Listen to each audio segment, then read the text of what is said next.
नमस्कार दोस्तों, स्वागत है आप सभी का रोशन सा स्टडी पॉइंट पर।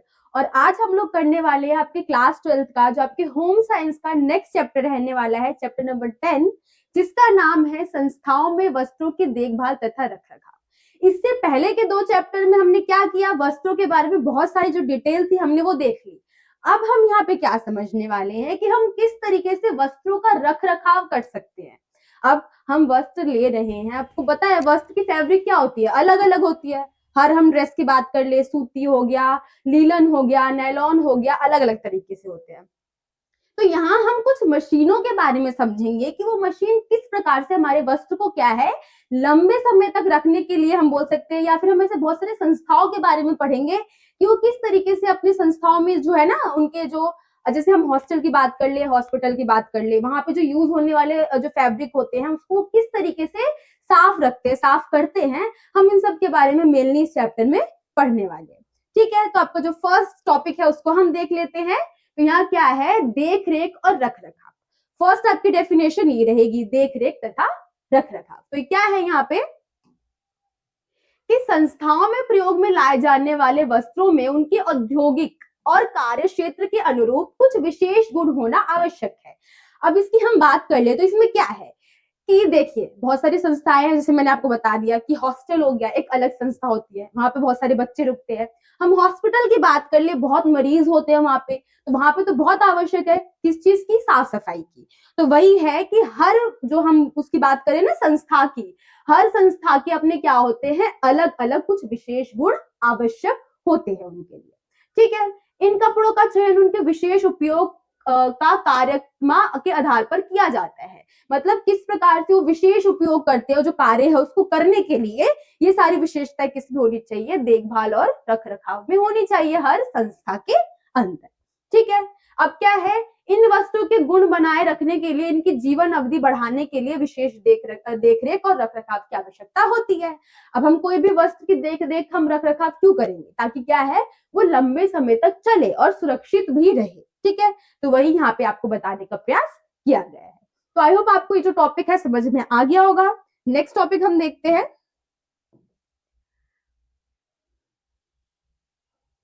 तो जो आपका नेक्स्ट टॉपिक है इसमें क्या है हमारा कि संस्थाओं के वस्त्रों की देखभाल के 2 पहलू। अब संस्था जो होते हैं वो किस प्रकार से वस्त्रों की देखभाल करते हैं उसको हम यहाँ पे समझेंगे। तो क्या है, वस्त्रों को भौतिक क्षति से मुक्त रखना और प्रयोग करते समय अगर कोई क्षति पहुंची तो उसे सुधार में करना। अब क्या है कि हम किसी वस्त्र का है, बेडशीट की हम बात कर ले, उसका यूज कर रहे हैं, तो किसी तरीके से क्या हुआ, उसमें कोई दिक्कत आ चुकी है, तो हम क्या करेंगे, उन संस्थाओं में क्या है, ऐसी भौतिक क्षति को दूर करने के लिए बहुत सारे तरीके होते हैं कि किस तरीके से क्या है उस चीज को वो ठीक कर सके और दोबारा यूज में लाने के लायक बना सके। ठीक, कपड़ों की चमक, रूप और विशेषताओं को बनाए रखना। अब क्या है कि यहाँ पे बता रखा है संस्थाओं के बारे में। हम अगर हॉस्पिटल की बात कर ले या फिर हॉस्टल की बात कर ले, वहां पे क्या है कि साफ सफाई अच्छी तरीके से नहीं है, तो क्या करेंगे, लोग वहां आना पसंद करेंगे, या लोग क्या है, हम हॉस्पिटल में देखते हैं कितनी साफ सफाई होती रहती है, तुरंत तुरंत साफ सफाई होती रहेगी, फर्श वगैरह हो तो वो भी क्लीन किया जाता है। कोई पेशेंट क्या है अगर एक बेड से गया है, क्या है डिस्चार्ज हो चुका है, तो तुरंत ही क्या किया जाता है, उसके बेड को दोबारा से ठीक किया जाता है। तो वही है यहाँ पे कि किस लिए करते हैं, ताकि जो उसकी चमक वगैरह है, विशेषताएं हैं, और वो कीटाणु रोधक जो है वो बन सके। ठीक है, तो आई होप आपको ये टॉपिक भी समझ में आ गया होगा। नेक्स्ट टॉपिक आपका देख लेते हैं। तो यहाँ पे क्या है कि वस्त्रों की देखरेख व रख रखाव की विधि निम्न कारकों पर निर्भर करती है। इसमें क्या है कि हम किस प्रकार से वस्त्र जो है उसकी रख रखाव कर सकते हैं। अब फैब्रिक मैंने बताया अलग अलग होते हैं, तो यहाँ पे क्या है, रेशों की मात्रा, कितने मात्रा में उसमें रेशे है, धागों के प्रकार, अलग अलग प्रकार के धागे होते हैं, अलग अलग प्रकार के वस्त्र होते हैं, सभी में क्या है अलग अलग धागों का भी इस्तेमाल किया जाता है। वस्त्र निर्माण तकनीक, किस प्रकार से उस वस्त्र को बनाया गया है ये भी देखा जाएगा। कोई हम देखते हैं ना, रेशम के वस्त्रों को अलग तरीके से संयोजित किया जाता है, या फिर सूती वस्त्रों को अलग तरीके से। तो वही यहाँ पे है कि किस तकनीक से वो बनता हुआ आता जा रहा है, कि हम उसकी जो देख रेख है, रख रखाव है, हम उसका किस प्रकार से करेंगे। ठीक है, वस्त्र पर की गई परिसज्जा। अब कोई वस्त्र है, हम नॉर्मल वस्त्र की बात कर लेते हैं, नीचे क्या उसमें बहुत सारी कढ़ाई की गई है, तो हम उस पर क्या करेंगे, ऐसा तो हम नहीं कर सकते ना कि जो सिंपल जो हो एकदम, उस पर कोई कढ़ाई ना हो, सूती वस्त्र हो और साथ ही में कोई ऐसा वस्त्र हो जिसपे बहुत ज्यादा कढ़ाई की गई हो। तो हम दोनों को एक प्रकार से तो नहीं रख सकते हैं, है ना, अलग अलग प्रकार से दोनों के लिए अलग अलग विधि होगी उसको साफ करने की। तो जो वस्त्र की परिसज्जा है वो भी इसमें देखा जाता है और वस्त्र का उपयोग। ठीक है, तो ये सारी चीज किस में आते हैं, हमारे वस्त्रों के देखरेख और रखरखाव के कारकों में आते हैं। कारक क्या है कि हम किस प्रकार से हम वस्त्रों को हम अब इजी लैंग्वेज में मैं आपको बताऊं तो इसमें क्या है कि हम वस्त्र जो है उसकी देखभाल कर रहे हैं, रख रखाव कर रहे हैं, उसकी धुलाई कर रहे हैं, तो उसको देखने के लिए कौन कौन से कारक क्या है जरूरी होंगे। अब हम कोई भी वस्त्र तो एक ही प्रकार से नहीं धो सकते हैं, सब वस्त्र अलग अलग होती है, सबकी प्रवृत्ति प्रकृति अलग अलग होती है। तो वही है कि अलग अलग प्रकार से हम किस प्रकार से वस्त्रों को क्या है साफ कर सकते हैं, ये मेनली आपको इसमें बताने का प्रयास किया गया है। तो आई होप आपको ये जो टॉपिक है ये भी समझ में आ गया होगा। अब आपका जो नेक्स्ट टॉपिक है उसको हम देख लेते हैं। अब जो हमारा धुलाई कला व विज्ञान, अब जो धुलाई की कला है वो किस प्रकार से विज्ञान से जुड़ी हुई है, अब हम इसमें क्या करेंगे वो समझेंगे। तो क्या है इसमें कि धुलाई एक विज्ञान और कला दोनों ही है। अब हमारी जो धुलाई है एक तरीके से उसमें विज्ञान भी आ जाता है और साथ ही में कला भी आ जाती है। हम क्या करते हैं, बहुत सारे हम बोलते हैं ना डिटर्जेंट वगैरह का उपयोग करते हैं, तो किसी ना किसी प्रकार से तकनीकी से उसको निर्मित किया गया है और साथ ही में कला, अब वस्त्र धोने की भी अपनी अलग अलग कलाएं होती है। ठीक है, यह विज्ञान है। अब बताया गया है कि ये विज्ञान क्यों है, क्योंकि वैज्ञानिक सिद्धांतों और तकनीकों के अनुरूप अनुप्रयोगों पर आधारित होता है। अब क्या है, वैज्ञानिक क्यों है, ये विज्ञान क्यों है, तो क्या है कि विज्ञान के बहुत सारे ऐसे सिद्धांत है और बहुत सारे तकनीक है, ठीक है, बहुत सारी टेक्नोलॉजी भी है और बहुत सारे रूल्स भी है, वैज्ञानिक रूल्स है जिनका हम यूज किसमें करते हैं, वस्त्र धुलाई कला में करते हैं। ठीक है, यहाँ नेक्स्ट क्या है, यह एक कला है। अब ये कला क्यों है ये बताया गया है, क्योंकि सौंदर्य पूर्व रुचि परक परिमाण प्राप्त करने के लिए इसके अनुप्रयोग कुछ कौशलों से संबंधित निपुणता की आवश्यकता होती है। अब यहाँ कुछ हार्ड वर्ड दिए गए हुए हैं, मैं इसको बता देती हूँ कि इसमें क्या है कि क्यों है हमारा जो कला है, तो सौंदर्य पूरक या रुचि परक परिमाण, मतलब इसको किस प्रकार से सुंदर हम बना सके, वस्त्र को किस प्रकार से हम उसको क्या है अच्छी तरीके से हम धो रहे हैं, मतलब क्या है कि वस्त्र की सुंदरता वैसी की वैसी ही है। तो ये क्या है, एक तरीके से ये एक कला ही होगी, क्योंकि कोई निपुण व्यक्ति ही होगा जब क्या कर रहा है कि वो वस्त्रों को धो रहा है, खंगाल रहा है, उसके बाद भी उसकी प्रवृत्ति में कोई भी परिवर्तन नहीं हो रहा है। ठीक है, तो इसलिए हम इसको कला भी बोलते हैं। तो आई होप आपको ये टॉपिक भी समझ में आ गया होगा, आप स्क्रीनशॉट ले लीजिए।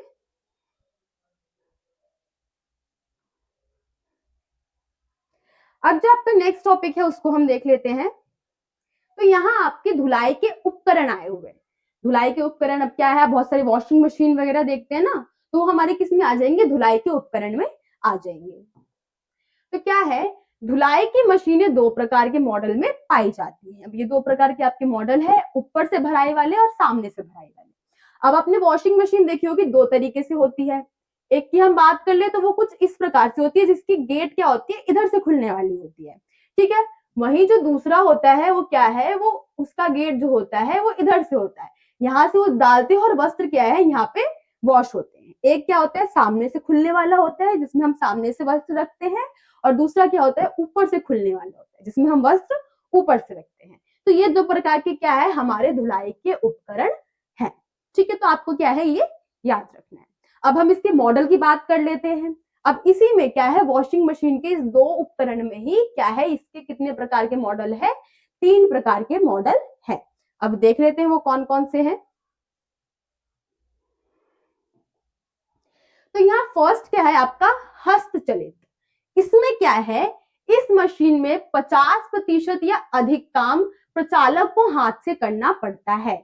अब इसका नाम ही क्या है, हस्तचलित, मतलब क्या है, अत्यधिक काम क्या होता है, व्यक्ति को खुद ही करना होता है, वस्त्र डालना होता है, वस्त्र को बार बार पलटना होता है, वो जो होता है ना सरफ वगैरह होता है उससे बार बार रगड़ना होता है, तो ये सारे काम क्या होता है, व्यक्ति को खुद ही करना होता है। बस मशीन में क्या काम होगा कि वो मशीन उसको खंगाल देगा किसी तरीके से, जो सरफ में जो होता है ना भिगो देते हैं, इतना ही काम क्या होता है मशीन का होता है। तो ये हमारा हस्तचलित हो जाएगा। फिर क्या है अर्ध स्वचालित। अब इसमें कुछ ऐसा काम होगा कि आधा व्यक्तियों को करना होता होगा और आधा क्या है मशीन को करना होता होगा, इसलिए इसका नाम क्या है अर्ध स्वचालित। देख लेते हैं, यह 2 टब वाली मशीन होती है। इस मशीनों में समय समय पर वस्त्र धोने वाले व्यक्ति हस्तक्षेप की आवश्यकता होती है। अब इसमें क्या है बता रखा है, पहले तो इसमें 2 टब होता है, ठीक है, और समय समय पर अब क्या है इसमें एक सायरन वगैरह लगा हुआ रहता है। जब क्या है वस्तु को पलटने की आवश्यकता होती है तो इसमें क्या है एक आवाज जो है वो आती है और व्यक्ति को क्या है बार बार क्या है वस्त्र पलटने के लिए इसके पास आना पड़ता है। बाकी सारा काम क्या है मशीन द्वारा हो जाता है। प्रत्येक चक्र के साथ खंगालने का पानी मशीन में भरना पड़ता है और निकालना पड़ता है। तो इसमें क्या करना होता है कि जो हम मशीन यूज कर रहे हैं इसमें हमें पानी डालना होगा और उस पानी को क्या है चेंज भी करना होगा, और ये सारे काम कौन करता है व्यक्ति ही करता है। बाकी जो बचा आधा काम होता है वो मशीन द्वारा होता है, ठीक है। अब क्या है ये पूर्णतया स्वचालित मशीन। पूर्णतया मतलब क्या है पूरी तरीके से खुद से चल रही, स्वचालित खुद से ही चल रही है, वो स्वचालित हो रही है। इसमें क्या है इस मशीनों में वस्त्रों के धुलने खंगालने व निचोड़ने का कार्य मशीन द्वारा एक ही ड्रम में किया जाता है और व्यक्ति के हस्तक्षेप की आवश्यकता नहीं पड़ती है। अब इस मशीन में क्या है इसमें बता रखा है पूर्ण रूप से खुद से ही चलता है वो। तो इसमें क्या है किसी भी प्रकार की जो हम बोल सकते हैं ना इंटरफेयर व्यक्ति को करने की कोई आवश्यकता नहीं। इसमें सारे काम क्या है खुद ही हो जाते हैं। डिटर्जेंट चेंज होना, पानी चेंज होना, पानी मिक्स होना, ये सारी चीजें क्या है इसमें खुद से ही हो जाती है। इसलिए इसका नाम क्या है पूर्णतः स्वचालित मशीन। पूर्ण रूप से खुद से ही ये कार्य जो है वो करता है, ठीक है। तो ये आपके क्या थे 3 प्रकार के जो हमारे धुलाई के उपकरण है उनके मॉडल थे। हमारे 2 प्रकार के क्या है धुलाई के उपकरण है और साथ ही में इनके 3 प्रकार के मॉडल हम क्या है बोल सकते हैं कि अभी फिलहाल में है। आगे चल के हो सकता है और इसमें क्या है बहुत सारी जो हम बोल रहे हैं ना इसमें और सारी जो फैसिलिटीज वगैरह है उसको जोड़ दिया जाए इसके साथ, ठीक है। तो आई होप आपको जो टॉपिक है समझ में आ गया होगा। आप स्क्रीनशॉट ले लीजिए।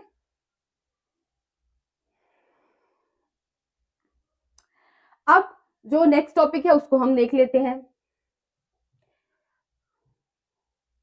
तो यहाँ क्या है कि पूर्णतया स्वचालित मशीन में निम्न प्रकार के प्रचलन होते हैं। जो पूर्णतः स्वचालित हमारी मशीन है वो किस प्रकार से कार्य करती है, किस प्रकार से उसके अंदर ही जो है कार्य होते हैं, अब यहाँ पे वो हमें बताया गया है। क्या है जल भरना, जल भरने का काम भी उसमें क्या है स्वयं ही पाइप द्वारा हो जाता है, ठीक। जल स्तर नियंत्रण, स्वचालन अथवा हस्तचालन। अब क्या है इसमें जल स्तर नियंत्रण भी होता है। अगर जल क्या है जल की मात्रा ज्यादा या कम ये भी क्या है इसमें पूर्ण रूप से देखा जाता है। ये खुद से भी हो सकता है, स्वचालन से भी ये मशीन कर सकता है, साथ ही में कोई व्यक्ति भी जो है अगर करना चाहे तो इसको कर सकता है, ठीक है। वही यहाँ पे बताया गया है। जल के ताप का नियंत्रण, मशीन के जल के ताप के नियंत्रण के लिए एक पैनल अथवा बटन होता है और जो जल के वांछित ताप का चयन करने में सहायता करता है। अब इसमें क्या है जल का जो ताप है उसको भी क्या है नियंत्रण करने के लिए इसमें ऑलरेडी क्या है एक पैनल या फिर बटन जो है वो लगा हुआ रहता है और ये सारे काम क्या है इसके अंदर खुद से ही होते हैं। और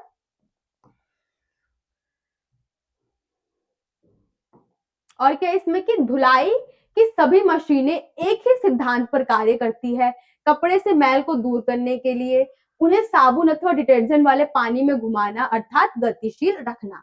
बाकी सारे भी जो हमारी मशीन होती है वो ये काम करती ही है, ठीक है। और ये काम क्या है इसके अंदर भी होता है लेकिन क्या खुद से ही होता है, यहाँ पे किसी व्यक्ति की आवश्यकता नहीं होती है। ये सभी मशीन जो है वो करते हैं। बाकी जो हमने ऊपर के कार्य देखे थे ये सिर्फ पूर्णतः स्वचालित मशीनों में ही होता है, ठीक है। तो आई होप आपको ये भी टॉपिक समझ में आ गया होगा। आप स्क्रीनशॉट ले सकते हैं।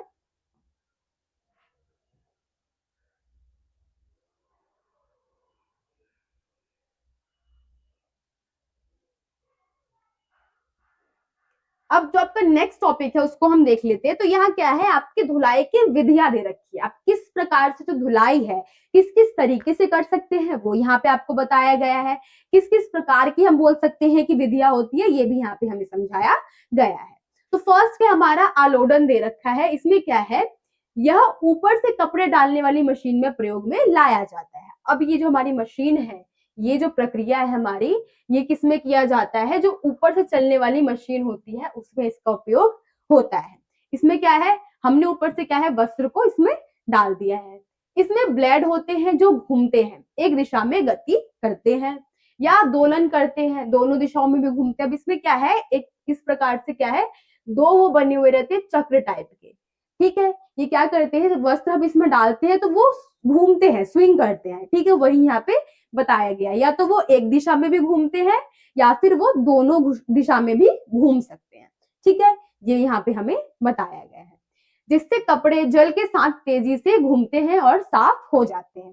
तो इस विधि में क्या हो रहा है, जब ये मशीन जो पंखे जो टाइप के लगे हुए हैं इसमें, जब ये घूम रहे हैं तो उससे क्या है, बस इसमें घूमता है और उसकी सफाई क्या है, आसानी से हो जाती है, ठीक है।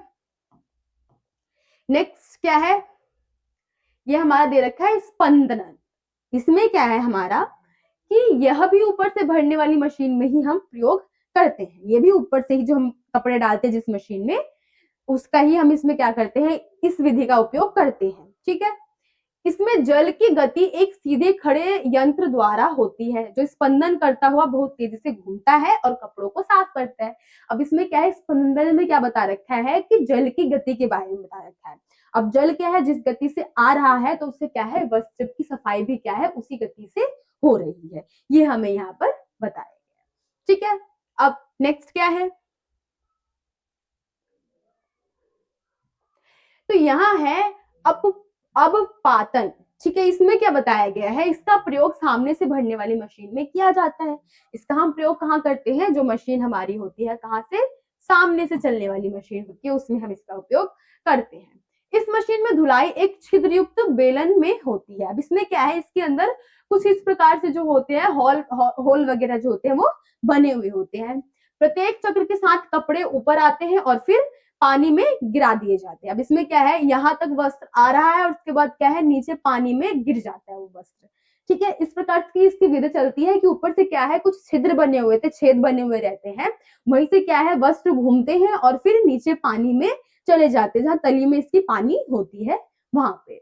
वस्त्र के आधार पर आलोडन की गति को भी नियंत्रण किया जाता है। अब क्या है, इसमें हम जो वस्त्र धोने की गति है उसका भी हम क्या कर सकते हैं, इसमें नियंत्रण जो है वो कर सकते हैं, ठीक है। अब नेक्स्ट विधि आपका आ गया है, ये क्या है, खंगालना। अब ये तो आप जानते ही होंगे, खंगालते हम पानी में, तो किस प्रकार से है, धुलाई के बाद कपड़ों में डिटर्जेंट व साबुन आदि को निकालने के लिए पानी से खंगाला जाता है, ठीक है। हम क्या करते हैं, पानी से खंगालते हैं जिससे डिटर्जेंट आदि वस्त्रों में से निकल सके, अन्यथा मटमैले दिखाई देंगे और उनकी क्या है, बुनावट भी कड़ी हो सकती है। खंगालना बहुत आवश्यक होता है, क्योंकि अगर हमने उसको खंगाला नहीं है तो क्या होगा, डिटर्जेंट जो होगा उसी में लगा हुआ रह जाएगा और जो वस्त्र है वो क्या है, खराब हो सकता है, ठीक है। तो खंगालना भी हमारे किस में आ जाएंगे, धुलाई विधि में, धुलाई उपकरण में आ जाएगी, ठीक है। फिर जल निष्कर्षण। अब इसमें क्या है, धुलाई और प्रत्येक खंगालने की प्रक्रिया के बाद जल को निकाल दिया जाता है। यह 3 तरीकों से किया जाता है। अब हम इसको नीचे समझेंगे, लेकिन ये भी बहुत आवश्यक है। हमने जल को निचोड़ दिया अच्छी तरीके से, वस्त्र को झाड़ के क्या करते हैं, हम उसको डाल देते हैं सूखने के लिए। तो ये सारी विधि क्या है, हमारी आ जाएगी किसमें, हमारी धुलाई की विधियों में ये सारी विधि आएंगी, आलोडन, स्पंदन और हमारा आ गया अपपातन और फिर उसके बाद खंगालना और जल निष्कर्षण, ठीक है। तो आई होप आपको ये सारे टॉपिक समझ में आ गए होंगे। अब जो आपका नेक्स्ट टॉपिक है उसको हम देख लेते हैं। तो यहाँ क्या है, आपसे पूछा गया, मतलब बताया गया है आपको कि जल निष्कर्षण के कौन कौन से तरीके होते हैं, उसको हम यहाँ पे समझेंगे। तो क्या है, फर्स्ट यहाँ बता रखा है आपको चक्रण, फिर तली निकास और फिर तली निकास और चक्रण का संयोजन, ठीक है। हम क्या कर रहे हैं, पहले चक्रण हम अलग से पढ़ेंगे, फिर तली निकास हम अलग से पढ़ेंगे और साथ ही में थर्ड में हम क्या पढ़ेंगे, इन दोनों का संयोजन, किस प्रकार से दोनों के साथ ये कार्य करता है हम वो समझेंगे। तो फर्स्ट क्या है, चक्रण। 300 चक्कर प्रति मिनट से अधिक गति से चक्रण होने पर एक अपकेंद्री बल उत्पन्न होता है जो जल को कपड़ों से बाहर निकालता है। अब क्या है, यह बता रखा है कि 300 चक्कर जो है प्रति मिनट से अधिक गति में चलता है और चक्रण लेता है, मूव करता है, तो उससे क्या होता है, जो वस्त्र जो कपड़ों में जल होते हैं वो बाहर निकल जाता है, उसको निकाला जाता है। यह जल पंप द्वारा जो है नली में छोड़ दिया जाता है। जो पंप होता है उसके द्वारा क्या करते हैं, नाली जो होती है वहां पे इसको छोड़ देते हैं, जो बेकार जल होता है उसको जो है छोड़ देते हैं। ठीक है, फिर तली निकास, इसमें क्या है, छिद्रित टबों वाली मशीन धुलाई और खंगालने की प्रक्रिया समाप्त होने पर रुक जाती है। अब जो हमारी जो हमने देखा था ना छिद्रित टबों वाली मशीन, जो कि हमारी क्या है सामने से खुलती है, उसमें होता है ये। तो क्या होता है, इसमें धुलाई के बाद और खंगालने की प्रक्रिया के बाद क्या है, मशीन खुद ही रुक जाती है। जब सब कुछ इसमें हो जाता है तो मशीन स्वयं ही रुक जाती है। ठीक है, अब इसका हम संयोजन देख लेते हैं। इसमें क्या है कि कुछ मशीनें बिना रुके तले से जल निकास करती है। अब कुछ मशीनें ऐसी होती है जो बिना रुके ही क्या करती है, तली से जल निकास है वो करना शुरू कर देती है। यह निकास चक्रण के साथ साथ ही हो जाता है। और ये निकास क्या है, वस्त्र धुल रहा है और साथ ही में क्या है, जो बेकार जल है वो नीचे निकलता जा रहा है, नाली में क्या है वो अपने आप ही चल रहा है। तो ये क्या है, ये इसके कॉम्बिनेशन में आ जाएगा। फर्स्ट में क्या हमने देख लिया कि क्या है, जब मशीन इतनी स्पीड में चल रही है, इतने चक्कर ले रही है, उसके बाद कुछ जो गति है वो होगी। दूसरे में हमने देखा क्या है, वस्त्र धुल रहा है, खंगल रहा है, जब सब कुछ समाप्त हो जा रहा है उसके बाद वहां से जल क्या है निकाल दिया जा रहा है। थर्ड में क्या है, जहां हमने इन दोनों के बारे में समझा, जहां दोनों का संयोजन किया गया है, वहां पे क्या है कि धुलाई हो रही है और उसी में प्रक्रिया के साथ साथ ही क्या है, जल को भी निकासित कर दिया जा रहा है। ठीक है, तो ये सारी चीजें किसमें थी, हमारी जल निष्कर्षण के तरीकों में थी। आई होप आपको ये टॉपिक जो है समझ में आ गया होगा।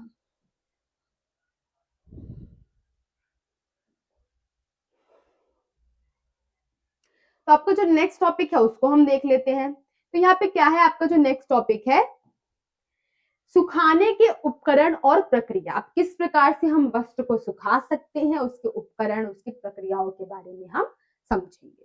ठीक है, तो क्या है, व्यापारिक और संस्थागत स्तरों पर वस्त्रों को सुखाने के लिए शुष्कों का प्रयोग किया जाता है। अब बहुत सारे ड्रायर्स होते हैं, उसका उपयोग किया जाता है कहाँ पे, व्यापारिक स्तर होते हैं जहाँ पे, या फिर संस्थागत स्तर पे किया जाता है इन सबका इस्तेमाल। ठीक, क्या है, अब जो हमारे शुष्क होते हैं वो दो प्रकार से परिचालित होते हैं। फर्स्ट क्या है, अपेक्षाकृत निम्न ताप की वायु का उच्च वेग से परिचालन। इसमें क्या है, इस प्रणाली में कमरे में उपस्थित वायु सूक्ष्म के सामने के पैनल के नीचे से प्रवेश कर ऊष्मा के स्रोत के ऊपर से प्रभावित होती है। अब जो हमारा ड्रायर है उसके बारे में बता रखा है कि वो किस प्रकार से काम करता है। क्या है, ये किस प्रकार से काम करता है, तो हमारी जो रूम है, कमरे की जो कमरे में उपस्थित वायु है उसके हिसाब से कार्य करता है। आपने बहुत सारे ऐसे देखे होंगे। मशीन की हम बात कर लिए, अगर आपने ये चैप्टर पढ़ा हो खुद से तो आप देख रहे होंगे कि जो प्रेस होता है वो एक प्रेस इस प्रकार से होता है जिसमें क्या है, यहाँ से भाप निकलती है। ठीक है, तो कब होता है इस प्रकार से इसमें सिस्टम भी होता है और साथ ही में जो रूम की आर्द्रता वगैरह होती है इस पर ये निर्भर करता है।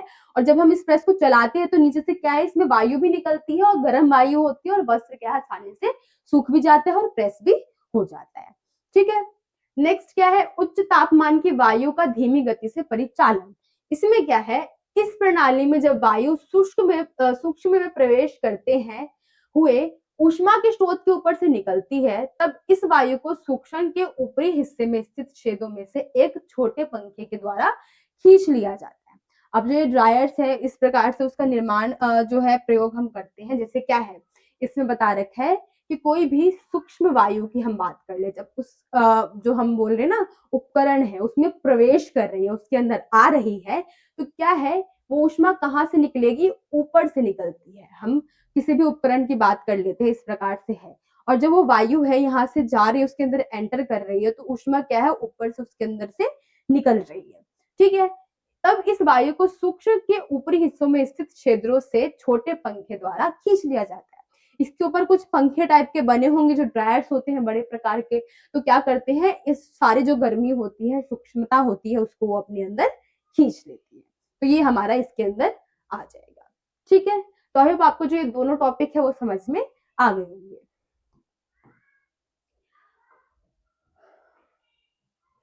अब जो आपका नेक्स्ट टॉपिक है उसको हम देख लेते हैं। तो यहाँ आपका आ गया है स्त्री, स्त्री लड़की वाली स्त्री नहीं, प्रेस वाली स्त्री। ठीक है, तो हम उसके बारे में यहाँ पे समझेंगे, जो हमारी स्त्री उपकरण है उसके बारे में हम यहाँ पे समझने वाले हैं। ठीक है, तो क्या है, स्त्री करना एक प्रक्रिया है। ऑब्वियस सी बात है, स्त्री एक प्रक्रिया, हम कर रहे हैं, कोई कार्य कर रहे हैं, तो ऑब्वियस सी बात है प्रक्रिया क्या है, वहां पर उत्पन्न हो रही है। ठीक है, जिसमें कपड़ों की सिलवटें दूर हो जाती है व पोशाक की बाहों, चुन्नटों या पैंट आदि में क्रिच बनाने में मदद मिलती है। यह मुख्य रूप से दो प्रकार की होती है। अब हम स्त्री के बारे में समझेंगे, पहले हम इसको समझ लेते हैं। तो इसके द्वारा क्या है, स्त्री की अगर खूबी आ जाए आपसे तो आप इस तरीके से लिख सकते हैं। क्या क्या कार्य होता है इसमें, सिलवटें दूर हो जाती हैं, पोशाक की बाहों, चुन्नटों आदि में क्या है, क्रिज, जो आप एक शेप देखते हैं ना, वो क्या है, स्त्री द्वारा बन जाती है। ठीक है, अब हम स्त्री के प्रकार देख लेते हैं। ये मुख्यतः दो प्रकार की है। कौन कौन सी, फर्स्ट बिजली से चलने वाली स्त्री और दूसरी क्या है, कोयले से चलने वाली स्त्री। इसमें क्या है, यह अधिकांश घरों में होती है। स्त्री में चिकनी धात्विक स्था होती है। अब क्या है, ये जो हमारी बिजली से चलने वाली स्त्री होती है अधिकांश घरों में पाई जाती है। हर घर में क्या है, मोस्टली क्या है, हम इस प्रकार की स्त्री को देख लेते हैं। तो यहाँ पे क्या है, जो इसका ये जो शेप होता है, ये किसका होता है हमारा, ये धात्विक होता है। आप देखेंगे इसको ध्यान से कभी, तो ये धात्विक होता है। ठीक है, इसका जो ऐसा शेप होता है जिसे गर्म किया जाता है। अब यहीं से क्या है, गर्म होता है ये, और क्या है, हमारे जो वस्त्र होते हैं वो प्रेस होते हैं। यहाँ इसका भार बता रखा है 1.5 केजी से 3.5 केजी तक इसका वजन क्या है, वो होता है। ठीक है, तो ये आपको क्या है, याद रखना है। अब कोयले से चलने वाली स्त्री क्या है, यह एक ढक्कनदार धातु के बक्से की तरह होती है। अब जो ये स्त्री होती है ना, इसमें कुछ इस प्रकार से ऊपर एक ढक्कन बना हुआ रहता है। ठीक है, जो कोयले से चलने वाली स्त्री होती है हमारे। अब इसमें क्या है, जिसमें गर्म करने के लिए जलते हुए कोयले को इसके अंदर डाला जाता है। अब यहाँ पे क्या है, ये हमारी इस प्रकार से स्त्री होती है और इसके अंदर हम क्या करते हैं, कोयले को डालते हैं ताकि क्या है, ये गर्म रहे। आजकल कई लोग गैस से चलने वाली स्त्रियों का भी प्रयोग करते हैं। आज के टाइम पे क्या है, गैस से चलने वाले भी स्त्री क्या है, कई घरों में देखने को मिल जाती है। ठीक है, तो आई होप आपको ये भी टॉपिक समझ में आ गया होगा। आप स्क्रीनशॉट ले लीजिए।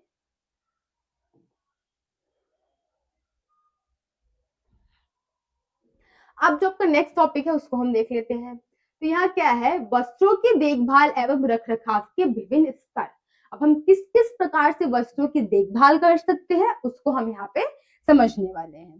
तो क्या है, घरेलू स्तर पर प्रतिदिन पहनने वाली पोशाक व उपयोग में लाए जाने वाले वस्तुओं की धुलाई व रखरखाव घर पर ही की जा सकती है।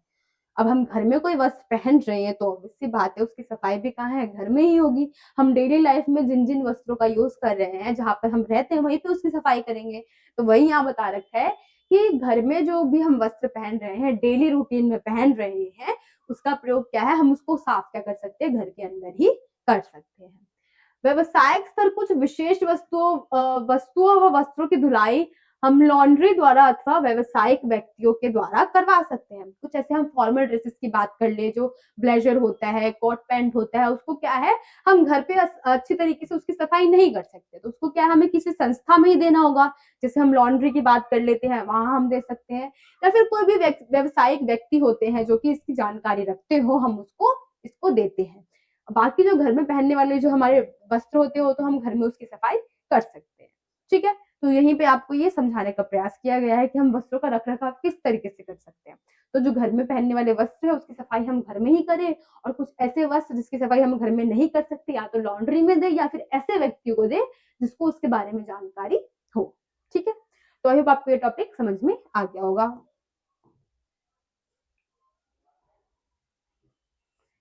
नेक्स्ट टॉपिक जो है आपका उसको हम देख लेते हैं। इसी में बता रखा है जैसे कि व्यवसायिक रूप में हम किस प्रकार से दे सकते हैं, ये बता रखा है आपको यहाँ पे।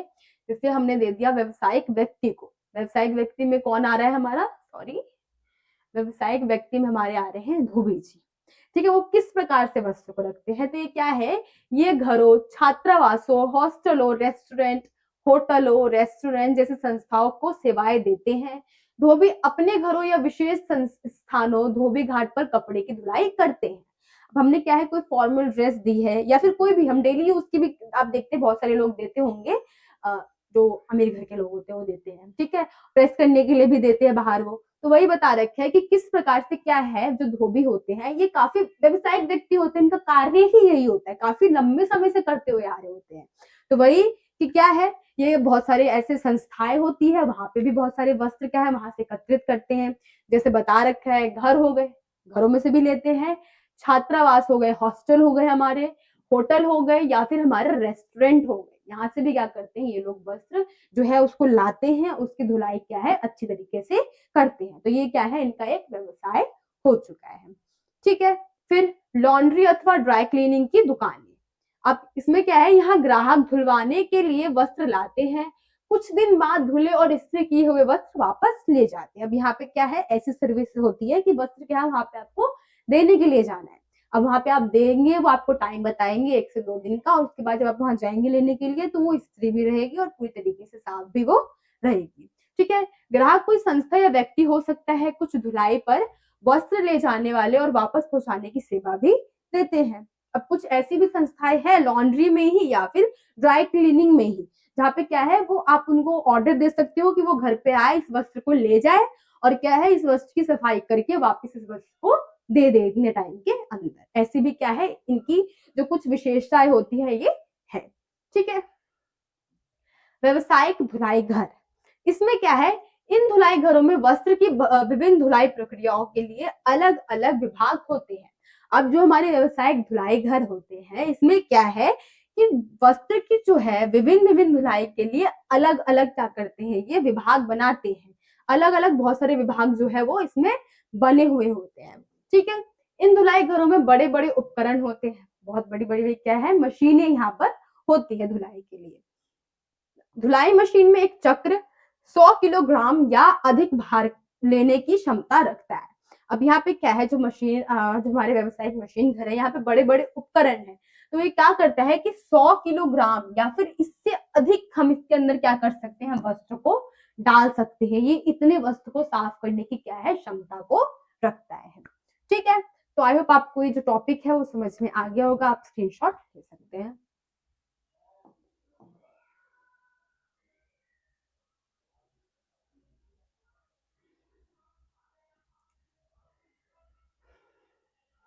अब जो नेक्स्ट टॉपिक है उसको हम देख लेते हैं। यहाँ पे आपका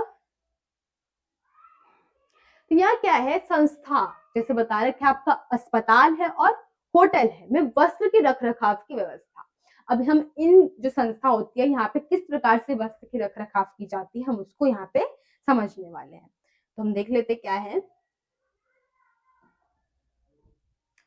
संस्थाओं के संचालन के लिए कपड़ों की व्यवसायिक रूप से इकट्ठा करना, उनकी धुलाई और समय समय पर सफाई करना बहुत ही आवश्यक होता है ना। अब हमने कोई भी वस्त्र को यूज किया है, कोई भी ब्लैंकेट वगैरह है उसको हमने यूज किया किसी संस्था में जाके, तो क्या है एक व्यक्ति ने ऑलरेडी यूज किया है और आपको वही यूज करने के लिए बोला जाए तो आपको अच्छा लगेगा, अच्छा नहीं लगेगा बिल्कुल भी। तो क्या है यहाँ पे इस सब चीजों को बहुत ज्यादा ध्यान में रखा जाता है। 2 प्रकार की संस्थाएं जिनमें धुलाई और रखरखाव की अपनी व्यवस्था होती है। अब क्या है इनकी अपनी एक अलग व्यवस्था होती है। कौन कौन सी, हमारी होटल और अस्पताल है। अब देख लेते हैं, फर्स्ट यहाँ हमको अस्पताल के बारे में बता रखा है। क्या है, अस्पताल के धुलाई घर में स्वास्थ्य, स्वच्छता और विस्क्रमण का ध्यान रखा जाता है। कई अस्पताल जिसमें संक्रमण का खतरा अधिक होता है उपयोग के बाद फेंक देने वाली सामग्री का प्रयोग करते हैं, जिससे जलाकर नष्ट कर देते हैं। अब यहाँ बता रखा है किस प्रकार से वहां सफाई रखी जाती है। अब आप हॉस्पिटल की बात कर लेते हैं तो बहुत हाइजीनिक जगह होती है वो, है ना। तो वही कि यहाँ पे क्या है, स्वच्छता का काफी ध्यान रखा जाता है और साथ ही में क्या है, विंसक्रमण मतलब जो हमारा संक्रमण वगैरह है उससे हम किस प्रकार से मरीज है उसको दूर रख सकते हैं, इसका बहुत ज्यादा ध्यान रखा जाता है। यहाँ पे क्या किया जाता है, अगर कोई व्यक्ति जो कि संक्रमित व्यक्ति है उसको किसी बेड पर रखा गया है तो उसके ठीक होने के बाद या फिर उसके हटने के बाद वो क्या किया जाता है, उस वस्तु को या तो फेंक दिया जाता है या फिर उसको जलाकर नष्ट कर दिया जाता है। इस प्रकार से क्या है, ये जो अस्पताल है उसको स्वच्छ रखते हैं। ठीक है, इसमें कंबल छोड़कर प्राय सभी वस्त्र सूती होते हैं। अब जो हमारे कंबल है उसको छोड़कर जो भी हम हॉस्पिटल में देखते हैं वो सभी क्या है, चीजें सूती वस्त्र से बनी हुई होती है। ये सफेद या पक्के रंग के होते हैं। अब हमने देखा है व्हाइट कलर के होंगे या फिर ऐसे कोई पक्के रंग होते हैं उसके बने हुए होते हैं। अस्पताल अथवा उसके विभाग का कोई विशेष रंग भी हो सकता है। अब कोई अलग जो रंग है उसका विशेष रंग वो भी वो रख सकते हैं। ज्यादातर आपने हॉस्पिटल वगैरह में देखा हो तो ग्रीन कलर, ब्लू कलर या फिर व्हाइट कलर, इस पे ज्यादा फोकस किया जाता है वहां पे, ठीक है। या फिर वो क्या कर सकते हैं, अपनी हिसाब के अनुसार उसको क्या कर सकते हैं, चेंज भी कर सकते हैं, ठीक है। अब नीचे यहाँ बता रखे है किस प्रकार से सफाई करेंगे।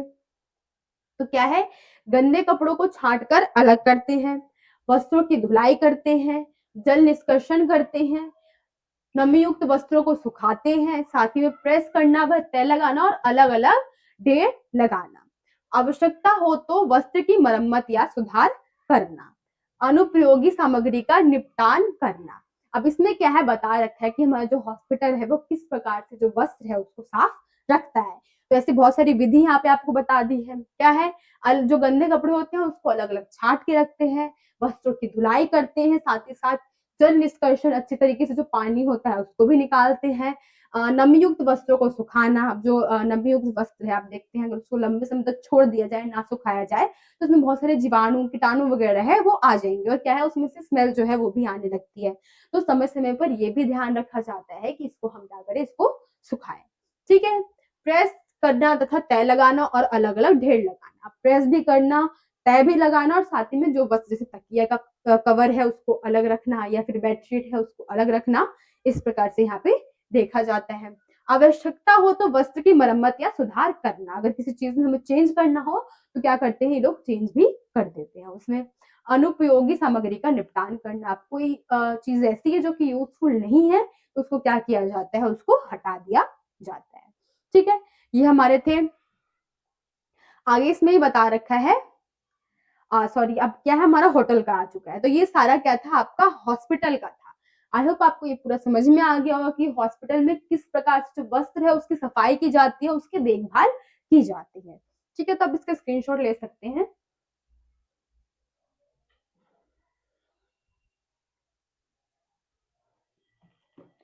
जो नेक्स्ट टॉपिक है उसको हम देख लेते हैं अब आपका। तो यहाँ आपको बता रखा है आपके आतिथ्य सत्कार क्षेत्र अथवा हॉस्टल, सॉरी होटल के बारे में, ठीक है। यहाँ पे अब होटल के बारे में आपको बताया कि किस प्रकार से होटल में जो स्वच्छता है उसको ध्यान में रखा जाता है। आतिथ्य सत्कार के बारे में हमें बताना है, जैसे गेस्ट वगैरह आते हैं तो किस प्रकार से वेलकम होता है, ये सारी चीजें हम यहाँ पे समझेंगे। तो क्या है, इस क्षेत्र में प्रयोग किए जाने वाले वस्त्रों और वस्त्रों का सौंदर्य बोध और अंतिम सज्जा सबसे अधिक महत्वपूर्ण होता है। अब इस क्षेत्र में जो हमारा है होटल का क्षेत्र है, इसमें क्या है, वस्त्र जो होते हैं उस पर बहुत ज्यादा फोकस किया जाता है। एंड में क्या है, जो हमारे वस्त्र है और वस्त्र सज्जा है, किस प्रकार से रूम डेकोरेशन हम बोल सकते हैं, किस प्रकार से किया हुआ है, रूम को किस प्रकार से अच्छे तरीके से हम बोल सकते हैं ना, स्टेबल कर रखा है या नहीं कर रखा, कोई चीज वहां फेंकी हुई है, वस्त्र जो हमारा बेडशीट है वो गंदा है, तकिए के कवर है वो गंदे हैं, तो वो देखने में अच्छा नहीं लगेगा। तो क्या है, यहाँ पे इस चीज को बहुत ज्यादा ही ध्यान में रखा जाता है। अस्पतालों की अपेक्षा यहाँ विभिन्न रेशे वाले वस्त्र को हम देखते हैं। अब अस्पताल में हमने क्या देखा था, सिर्फ सूती वस्त्रों को देखा था, ज्यादातर कंबल को छोड़ के बाकी जितने भी वस्त्र होते हैं वो सूती होते हैं। लेकिन यहाँ पे क्या है, अलग अलग रेशे हो सकते हैं, जरूरी नहीं है सूती हो, कुछ अन्य रेशा भी, अन्य वस्त्र जो है फैब्रिक है हमारा वो भी यहाँ पे हो सकता है। धुले हुए वस्तुओं की अंतिम परिसज्जाएं जैसे स्टॉर्च लगाना, प्रेस करना, दक्षता से तह लगाना आदि पर विशेष बल दिया जाता है। अब यहाँ पे ये जो कार्य है, जैसे कि हम बोल रहे हैं स्टॉर्च लगा रहे हैं, जैसे पाउडर वगैरह है धोने के टाइम पे जो हम यूज कर रहे हैं, उसको अच्छे तरीके से लगाना, अच्छे तरीके से उसको सुखाना, साथ ही में अच्छे से प्रेस करना, और दक्षता मतलब पूरी क्वालिटी जो हमारे बोल सकते हैं ना, एक क्वालिटी होती है हमारे अंदर, पूरी दक्षता के साथ हम क्या कर रहे हैं, उस चीज को कर रहे हैं। तो तह लगाना भी बहुत ज्यादा आवश्यक होता है। आवश्यकता पड़ने पर मेहमान की व्यक्तिगत कपड़ों की धुलाई का भी ध्यान रखा जाता है। अगर आवश्यकता हो तो क्या है, कोई मेहमान वहां पे आया हुआ है और उसको जरूरत है कि वो अपने वस्त्र क्या है उनसे धुलवाए, तो इस प्रकार की जो सेवा है उसको भी यहाँ पर रखते हैं, ठीक है। तो ये था आपका किसके, होटल के बारे में, आतिथ्य सत्कार क्षेत्र अथवा होटल का जो आपका टॉपिक था ये हो चुका है, आप इसका स्क्रीनशॉट ले सकते हैं।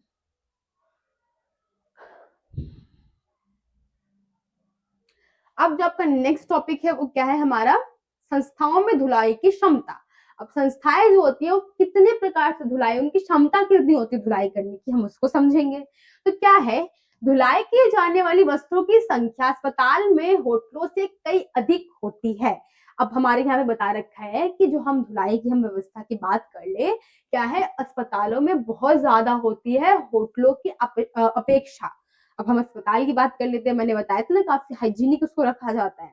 तो वही है कि अस्पतालों में काफी हम बोल सकते हैं उपकरण वगैरह है जो कि क्या है होटलों से ज्यादा होते हैं।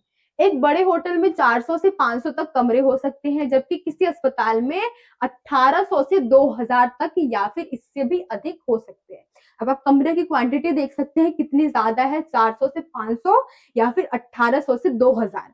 तो वैसी बात है, यहाँ पे क्या है, हमें जो सारी चीजें होंगी, सुविधाएं होंगी, वो भी ज्यादा रखनी होगी। ठीक है, जिनकी देखभाल करनी पड़ती है।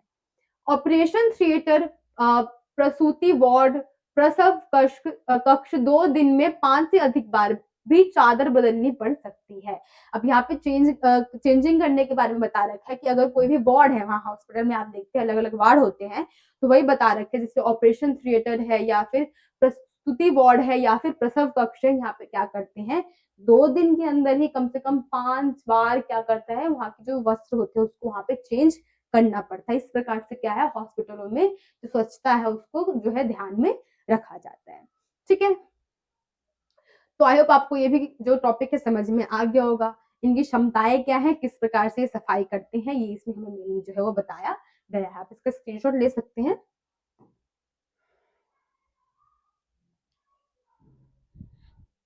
अब जो आपका नेक्स्ट टॉपिक है उसको हम देख लेते हैं।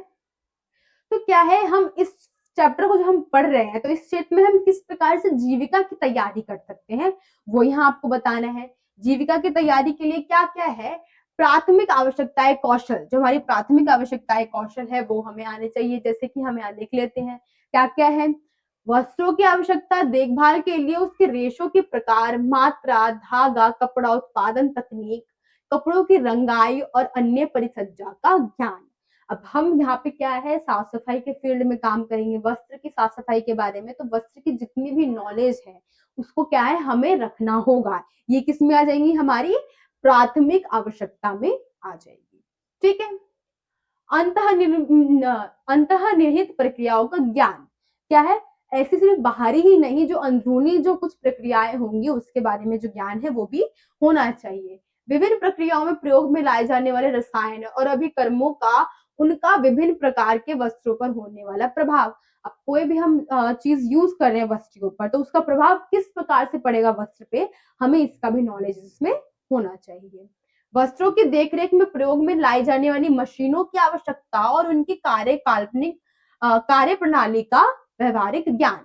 अब क्या है इसमें कि हमने जो भी वस्त्र है उसकी देखरेख में जो भी हम मशीनें हैं जिसको हम यूज कर रहे हैं, तो यूज करने का ज्ञान क्या है हमें होना चाहिए। किस प्रकार से हम उसका यूज जो है वो करेंगे, इसके बारे में जानकारी हमें प्राप्त होनी चाहिए। तो ये सारे हमारे किस में आ जाएंगे, जीविका की तैयारी के लिए जो चीजें हमें आवश्यक होती है उसमें आ जाएगी। ठीक है, अब हम देख लेते हैं शैक्षिक योग्यताएं कि हमें क्या क्या क्या है शैक्षिक रूप से शिक्षा के रूप में हमें आनी चाहिए, कौन कौन सी डिग्री हमारे पास होनी चाहिए। तो क्या है, धुलाई प्रबंधन में लघु अवधि पाठ्यक्रम, धुलाई के बारे में क्या है उसके बारे में पढ़ाई जो है वो की हो। विभिन्न संस्थाओं जैसे विमान कंपनी, जलयान, रेलवे, होटल, अस्पतालों आदि में व्यवहारिक प्रशिक्षण अथवा इंटर्नशिप, ऐसी जगहों पे जो कि हमारी विमान कंपनी हो गई, जलयान, रेलवे, होटल या फिर अन्य जो संस्थाएं होती है वहां पे क्या है उन्होंने इंटर्नशिप, मतलब हमने जो है शैक्षिक रूप से इंटर्नशिप कर रखी हो, यहाँ पे ये आवश्यक होता है। वस्त्र विज्ञान, वस्त्र रसायन, वस्त्र और परिधान, गृह विज्ञान में स्नातक डिग्री के पाठ्य में विश्वविद्यालयों में उपलब्ध है। तो क्या है वस्त्रों के बारे में क्या है स्नातक डिग्री के रूप में भी बहुत सारे विश्वविद्यालय उपलब्ध है। ठीक है, तो ये हमारी किस में आ जाएंगी, शैक्षिक योग्यताएं में आ जाएंगी। अब हम कार्य क्षेत्र देख लेते हैं, कौन कौन से हमारे कार्य क्षेत्र है, कहाँ कहाँ हम कार्य कर सकते हैं। ठीक है, वो हम देख लेते हैं।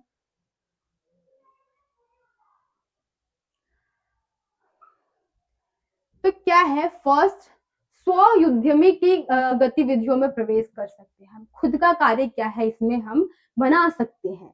ठीक है। उपचार घर, छोटे अस्पताल, दिवस देखभाल केंद्र में हम सेवारत हो सकते हैं। हम ऐसी संस्थाओं में क्या है, जुड़ सकते हैं। रेलवे, विमान कंपनियां, पथ परिवहन कंपनियां, होटलों, अस्पतालों जैसी बड़ी संस्थाओं की धुलाई घरों में भी हम विभिन्न पदों पर नौकरी कर सकते हैं। हम इसमें छोटे स्तर पे भी कार्य कर सकते हैं और साथ ही में क्या है, बड़े स्तर पर भी कार्य कर सकते हैं। ठीक है, तो ये आपके कार्य क्षेत्र थे।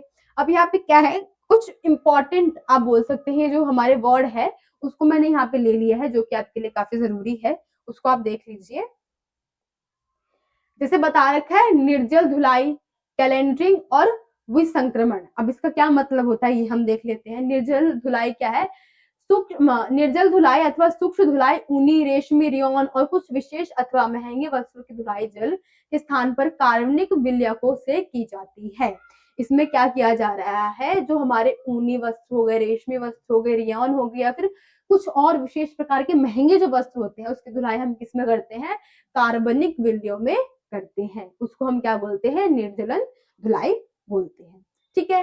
कैलेंडरिंग क्या है, यह वस्त्रों पर की जाने वाली एक प्रक्रिया है जिससे उनकी सतह चिकनी और चमकदार हो जाती है। इसमें वस्त्र को बड़े बड़े गर्म रोलर्स में उच्च दाब देकर जो है निकाला जाता है। उच्च दाब के साथ क्या है, जो वस्त्र है बाहर निकल रहा है और क्या कर रहा है, वस्त्रों में जो वस्त्रों को सुंदर और सतह, जो उसकी सतह है उसको चमकदार बना रहा है। ये प्रक्रिया को हम क्या बोलते हैं, कैलेंडरिंग बोलते हैं। ठीक है। विसंक्रमण क्या है, रोगाणुओं को नष्ट करने की प्रक्रिया को विसंक्रमण कहते हैं।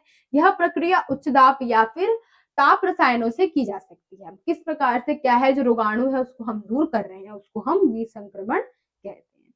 ठीक है, तो आपको जो पूरा चैप्टर था वो खत्म हो चुका है। आई होप आपको जो पूरा चैप्टर है वो समझ में आ गया होगा। चैप्टर आपको पता है काफी इंपॉर्टेंट है। सारे जो आपके होम साइंस के जितने भी चैप्टर, या फिर हम और भी जो हमारे सब्जेक्ट है उसकी बात कर ले, आपका प्री बोर्ड स्टार्ट होने वाला है, तो आई होप आप उसके लिए पूरी तरीके से रेडी होंगे। बाकी आपको सारी तैयारी क्या है, रोशन सा स्टडी पॉइंट पर करवा दी जाएगी।